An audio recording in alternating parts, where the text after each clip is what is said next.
अस्सलाम वालेकुम। इस वीडियो में हम पढ़ेंगे role of arterioles in vasodilation and vasoconstriction. ये हमारा जो है वो चैप्टर नंबर 12 सर्कुलेशन का एक टॉपिक है। 12.6 टॉपिक आज हम स्टार्ट करेंगे। छोटा सा टॉपिक है जो है, हम जल्दी से इसको कवर कर लेते हैं। So let's start. सबसे पहले हमें जो है यहाँ पर दो चीज़ें समझनी पड़ेगी, एक है वेज़ोडाइलेशन और एक है वेज़ोकंस्ट्रिक्शन।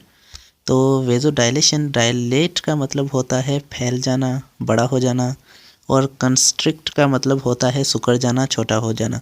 वेज़ो का वर्ड जो है ये हमारी वेजल्स से रिलेटेड है। तो वेज़ो डायलेशन का मतलब होता है हमारी ब्लड वेजल्स का जो है वो डायलेट हो जाना और फैल जाना, बड़ा हो जाना। और वेज़ो कंस्ट्रक्शन का मतलब होता है हमारी ब्लड वेजल्स का सिकुड़ जाना और छोटा हो जाना। तो बेसिकली हमारे पास जो है वो यहाँ पर मैं एक आर्टरी बना देता हूँ। ये हमारे पास एक ब्लड वेज़ल है। इसका ये जो है यहाँ पर ये इसका डायामीटर है। ये जब हमारे पास जो है ये कंस्ट्रिक्ट होगी तो इसका जो है वो डायामीटर कम हो जाएगा। तो ये हमारे पास वही आर्टरी है, लेकिन इसका जो है डायामीटर थोड़ा सा कम हो गया है। तो इसको जो है हम बेसिकली इसको हम कंस्ट्रिक्शन कहते हैं। तो ये जो है ये वेज़ो कंस्ट्रिक्शन है। और हम अगर यही चीज़ अगर हम यहाँ पर बनाएं कि ये हमारे पास एक सेम आर्टरी है, इसका ये जो है डायामीटर है, और जब ये जो है वो डायलेट होगी तो इसका डायामीटर जो है ये थोड़ा सा बढ़ जाता है। तो इसका ये अब ये डायामीटर हमें जो है बड़ा लग रहा है, तो हम कह सकते हैं कि ये जो है यही ब्लड वेज़ल जो है ये डायलेट हो गई है, तो ये वेज़ो डायलेशन हो गई है। तो ब्लड वेज़ल का बड़ा हो जाना ये वेज़ो डायलेशन कहलाता है, और ब्लड वेज़ल का जो है छोटा हो जाना ये वेज़ो कंस्ट्रिक्शन कहलाता है। तो यहाँ पर जो है वो हम आर्टरियोल्स की बात कर रहे हैं कि हमारी आर्टरीज से जो छोटी छोटी वेजल्स निकलती हैं ये जो है आर्टरियोल्स कहलाती हैं, और इनका जो है वो वेज़ो डायलेशन में और वेज़ो कंस्ट्रक्शन के अंदर क्या रोल होता है। तो सबसे पहले हम पढ़ते हैं, the muscular walls of the arterioles are under the influence of nerves, hormones and chemicals produced by nearby tissues. तो जो आर्टरियोल्स हमारे मसल्स के पास से जो गुज़र रही हैं, इन आर्टरियोल्स के आसपास में जो है ये नर्व्स होती हैं। कुछ नर्व्स जा रही होती हैं, कुछ हमारे पास हार्मोन्स जा रहे होते हैं, और कुछ केमिकल्स इसके आसपास होते हैं। तो ये उनके इन्फ्लुएंस के अंदर हैं, उनके असर के अंदर हैं। हार्मोन्स जो हैं उन पर अट्रैक्ट करके उनको जो है वो सिकुड़ा सकते हैं, उनको जो है कंस्ट्रिक्ट करा सकते हैं और डायलेट भी करा सकते हैं। They can therefore contract and relax in the response of changing needs for the tissues। तो अगर टिश्यूज़ को जो है जो भी चेंजिंग अगर चाहिए, टिश्यूज़ को चाहिए कि ये हमारी वेजल्स जो हैं ये रिलैक्स हो जाएं या कॉन्ट्रैक्ट हो जाएं या डायलेट हो जाएं या कंस्ट्रिक्ट हो जाएं, तो ये टिश्यूज़ जो है वो उसे हमारे केमिकल्स या नर्व्स से जो है उन्हें डायलेट भी करवा सकते हैं और उन्हें कॉन्ट्रैक्ट भी करवा सकते हैं।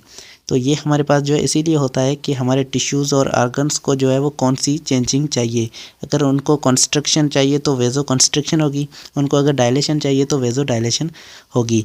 तो यहाँ पर on the summer hot day however you become flushed as arterioles of your skin expand.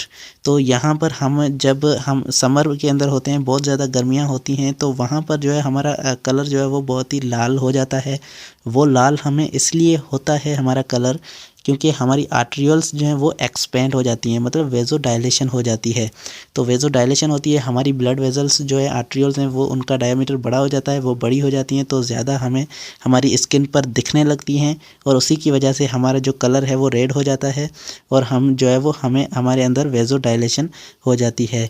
As bring more blood to the skin capillaries to dissipate and excess heat of the outside is maintain internal temperature।